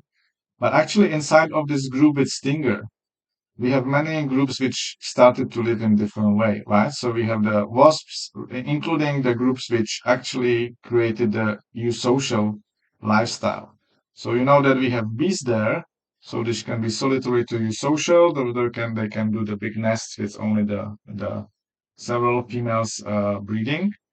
They feed on nectar and pollen, adult and larvae, right? Then there are ants. They are eusocial and they are predators. And then there are wasps, which are also social, solitary or eusocial. They are also predators. In ants, you actually know that there are some exceptions. For example, there are ants growing the fungi and feeding them, actually. A little bit similar like in termites. So within this group, which have the stinger, the eusocial way of life actually developed at least 4 times. So it's kind of the way of life which kind of happened or was created in parallel several times. Cool. So that's just very quickly about the group called Hymenoptera. Next group is called Neuroptera. So ptera again is wing, neuro is like a nerves. So it refers to the fact that the wings have very many veins, right? So this is kind of a very like wing with many the nerves, meaning here are referring to the veins. So it's a group of about 6,000 species. Uh, some non-Taiwan and extinct groups can resemble butterflies, so they're very kind of colorful wings. And there's one group called Mantispidae, which actually somehow resembles the praying mantises. They also have first pair of legs as a hunting legs. Their larvae are predators and they have sucking mouthparts. So they basically feed on the in the way that they kind of inject the juices from the digestive system inside of their prey. These juices are naturally digestive, so they kind of digest the prey inside. And then once the prey body is basically diluted or dissolved into a juice, they are sucking it back. So their mandibles they have a channel inside, right? Related to them are two small groups. One is called Megaloptera, which is a small group in number of species, but a huge group in animals. You can find them here in Taiwan. Sometimes they come to light if you have the light trapping in the evening next to the river, for example. And that's because the larvae are aquatic. Males of some of these groups are typical for very large mandibles. Another group which is related to Neuroptera is Raphidioptera, in which the larvae are terrestrial, looking like this, and the adult insects are characterized by very long first segment of thorax. So they have a little bit like a neck. Okay, so these were these three groups, Neuroptera, Megaloptera, Raphidioptera, which are related to each other. Then we have beetles. Beetles are actually the most diverse group of insects at all. They have 400,000 species known and probably many more unknown. They are very diverse in how they live, how they look like. But actually, they kind of avoid or never invented some of the lifestyle. There's, for example, no eusocial beetle. There are very few parasitic beetles, so they somehow did not invent this special lifestyle as other groups of insects sometimes kind of discovered. They are living in the terrestrial habitats, so outside of water or in fresh water. They are not in the ocean. And the characteristic thing is that the first pair of wings is very hard and used as a protection of the second pair of wings, which is normal membranous and using for flight, right? So this kind of first pair of modified wings, which is called elytron, is a very typical thing for beetle. And so here, this is elytron, the first pair of wing, modifies to protection. This is the normal hind wing, which is used for flying. Most of them have chewing mouthparts, so they can feed on different things. They can be predators, they can feed on plants, they can feed on some decaying things, but all of them have chewing mouthparts. And larvae are very diverse in biology and form, but always they have a very clearly developed head and also chewing mouthparts. So beetles were kind of playing during their evolution, like experimenting with different things, but not with the feeding strategies. The crucial innovations or thing which made beetles probably that successful were these kind of elytra, right? So the first pair of wings is changed to kind of hard protecting things. There's a very nice study kind of testing this idea, which naturally was there for a long time, but nobody tested it really. So they took the common beetle, which is the mealworm, right? So this is what we can normally use for feeding your I don't know your animals. You can buy it in the pet shop. And they used actually the beetles which have the complete elytra and beetles that which kind of in which they cut the elytra and they observe how they survive. So one thing they did was that okay, they figure out that those which don't have the elytra, their wings start to be damaged very soon. So really the elytra, the first pair of wings, serve as a protection of the flying wings. Then when they started some predation experiments, they figured out that the specimens, the beetles without elytra, they were very easy to catch and die and to be eaten, right? Those which with elytra, then many of them were attacked, but many of them were also dropped, and not that many of them were really injured or killed. Another thing is that they also tried to put them in the dry condition and put them in the uh, cold condition, and they figure out that the elytra are definitely helping to prevent loss of water. So actually, one structure can have multiple functions, which in combination allows beetles to survive in environments where other insects cannot. Inside of beetles, we have two lineages which are the super huge. One is the leaf litter lineage and one is the plant lineage. So the plant lineage, this is the most crazy group. It's the highest diversity. We have the weevils, which are the beetles with the nose, longhorns, or leaf beetles. The leaf litter lineages are tiny beetles which live on the bottom of on the ground in the forest. They are very diverse because they can inhabit basically any a small space in this environment. The group which is related to beetles is Strepsiptera, but they actually look very different because they are parasitoids. They are parasitoids in other insects, namely in cockroaches, but today mainly in wasps and bees. So the male looks like this. So it's a weird in the way that the first pair of wings is changed to some kind of claps, and only the second pair of wings is huge. The female looks like this. So female looks very larva-like. It's basically just hidden inside of the abdomen of some wasps. So you can see here, it's only visible by very tiny part. And it kind of absorbs the nutritions from the body of the host, right? So the male and female is very living very different way. The larva, if this female gets breeded, then it lays eggs and lays these kind of larvae, which are super tiny larvae, which they usually release in some when the bee or wasp, which is carrying the female, is visiting some flower, and the larvae are waiting there. And when some other bee is coming, they are kind of climbing on its body and being and kind of go inside of the body of the host, find a new host. Next group, Lepidoptera, which you know, these are butterflies and moths. So it's also one of the largest group of insects with 180,000 species. And The reason why they were so successful, we suppose it's somehow related to their association with plants. So the larvae are mostly plant feeding, but as an adult, they are mostly nectar, sucking nectar from flowers.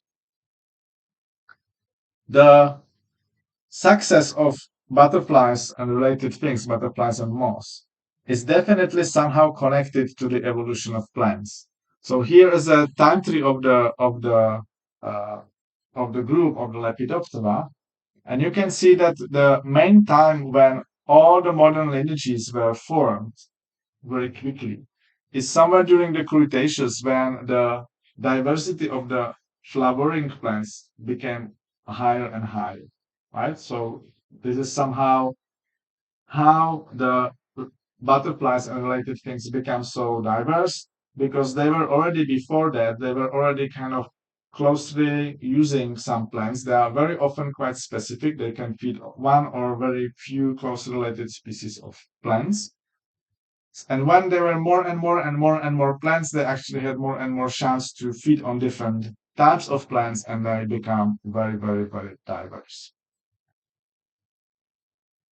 The caterpillars produce the silk fibers that you know because this is why the silkworm is kind of kept here in or was kept here in ancient China for preparing the fibers and making a very fine clothes, right? These fibers are produced by the salivary gland, so they are basically kind of spitted by the caterpillar from its mouth. And in reality, they are used as a protection against predators, so they can live together and make some tents or nests. And definitely, it is also used for making the cocoon, so making some protective structure for the pupa for the time when the pupa is actually kind of laying there and it's not protected from any predators, right? So it's protected by the silk. The very ancient groups of this lineage, they still have a normal, kind of normal mouthpass. They are still having chewing mouthpass because they are feeding on pollen. They are chewing the pollen grain. And the larvae actually are not living on the plants, but they are feeding on moss or detritus or fungi.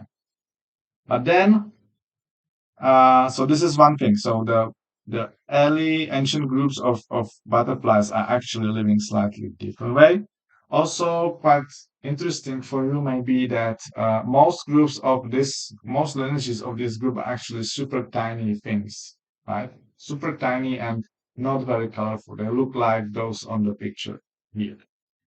And only one small lineage, not really that small, but one lineage of Lepidoptera are butterflies. That means that they active Lepidoptera, right?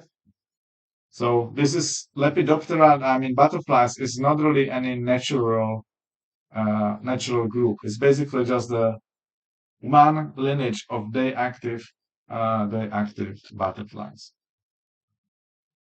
Wings of all Lepidoptera, and this is also why the group is called Lepidoptera, is covered by scales. Lepidum is scale, Ptera is wing, so it's like scale winged insect. These scales can be very complex, so you can do magnification using normal microscope. Here you can see already the individual scale, but you can also go using the electron microscope to higher and higher and higher magnification until you will be at very high uh, resolution, very high magnification, and you can see very tiny structures, very regular structures of the wings. This is also how the colors are created. Part of the scales actually create the colors by diffraction, by changing the direction of the light uh, and reflecting it with some different color.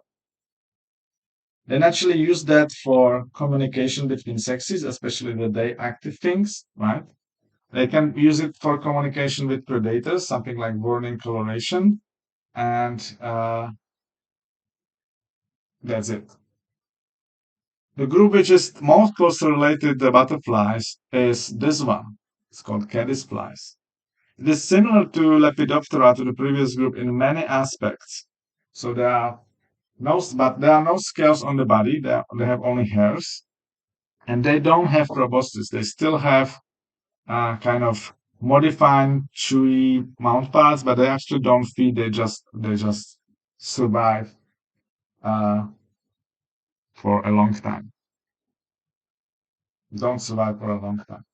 Larvae of them are aquatic, so they live in water, and many of them make some kind of cases. So they can do cases from some plant species, they can do cases from some shells, they can do cases from actually this silk fiber they are producing.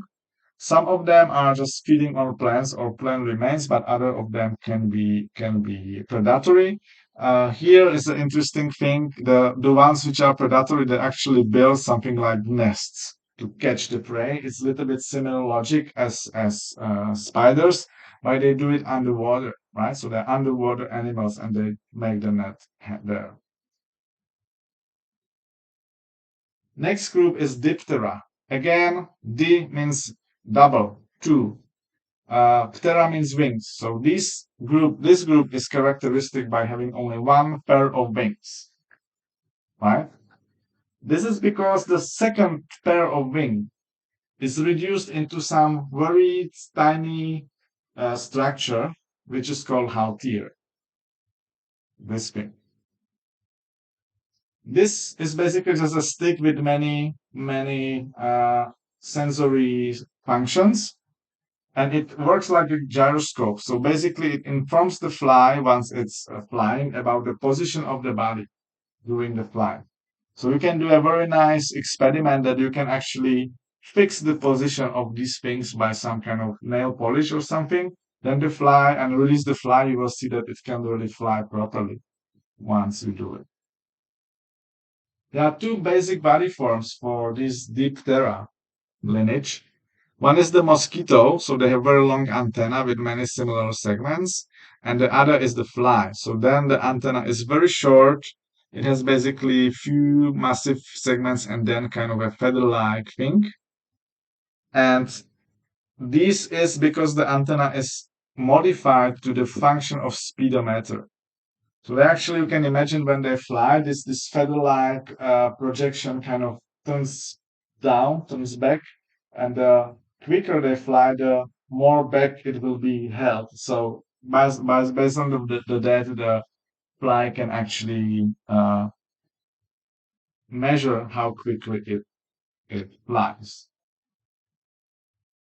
So how these body forms are placed on the tree of life of them? So actually, the mosquito-style things are the more ancient groups. The fly-style things are the more derived, like newer groups.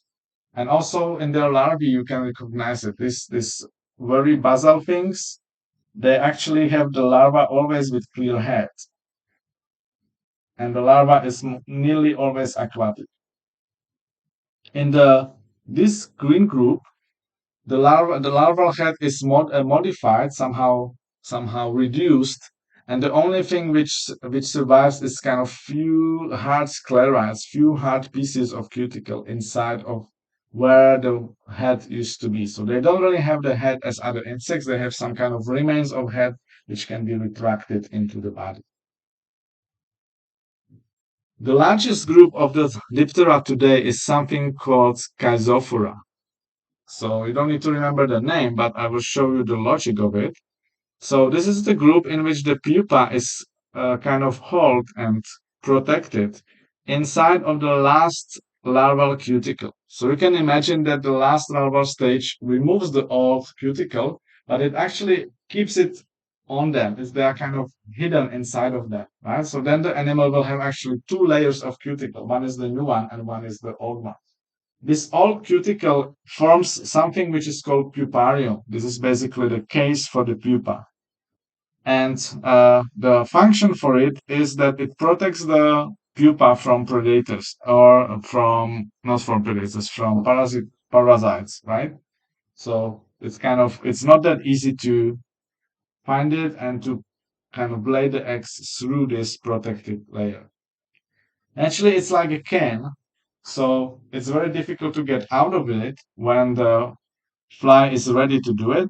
So these groups which have this kind of puparium, this kind of bag for pupa, they also have special way how their head looks like when they hatch. So the head actually, all the kind of blood from inside, it's called hemolymph from inside, is pumped inside of there. So it has kind of a big hammer on the head. And with that, it's kind of beating against the puparium, and there's kind of predefined door which can open. Cool.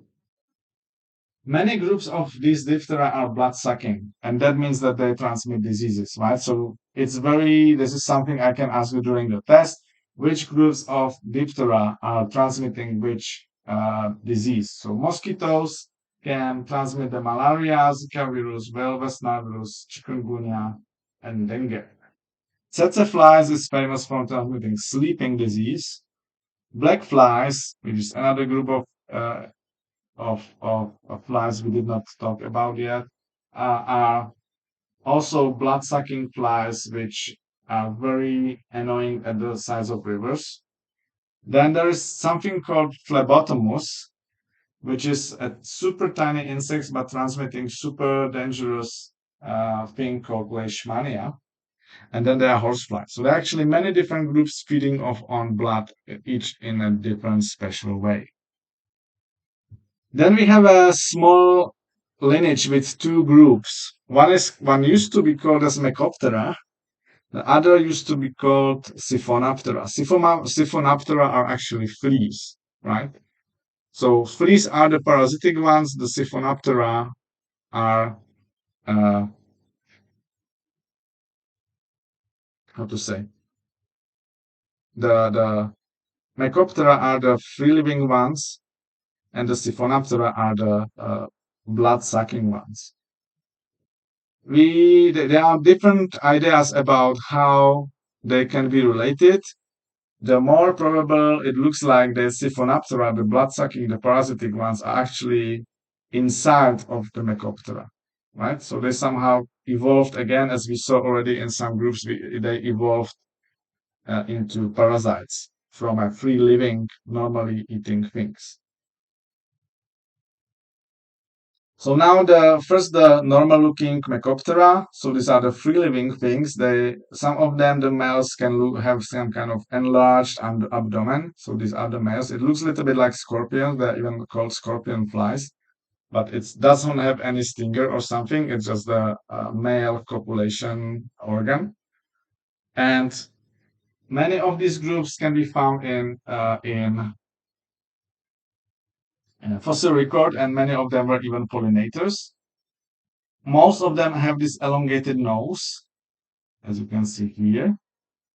Usually they have two pairs of wings, but some of them, like this group, does not need to have them, and very often they have sexual dimorphism, so the male and female looks different. Larvae can look different way. They can be kind of this way or this way, caterpillar-like or kind of weird looking. And the related things, so the things which may be or probably belongs to this previous group, but it's just parasitic subgroup of them, are fleas. So these are 2,500 species. They have no wings naturally. These are parasites. They are jumping with their hind legs and sucking blood from mammals or birds. And naturally, as all the other blood-sucking things, they can transmit diseases, right? In this case, for example, the plague. So they actually they can jump from one animal to another and transmit what from one animal to another. Larvae, because this is the group which is holometabolous, that has complete metamorphosis, that means the larva looks totally different and it has pupa. Be careful, don't confuse fleas and lice. Lice was the part of, return to lice.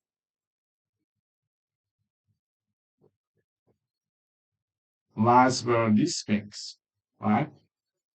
So lice were members of this group, and this group, if you check where it is here. So this is the group which does not have pupa. Only all the yellow things have pupa. So lices don't have any pupa, and they have basically the baby lice is very similar to the adult one. Compared to fleas,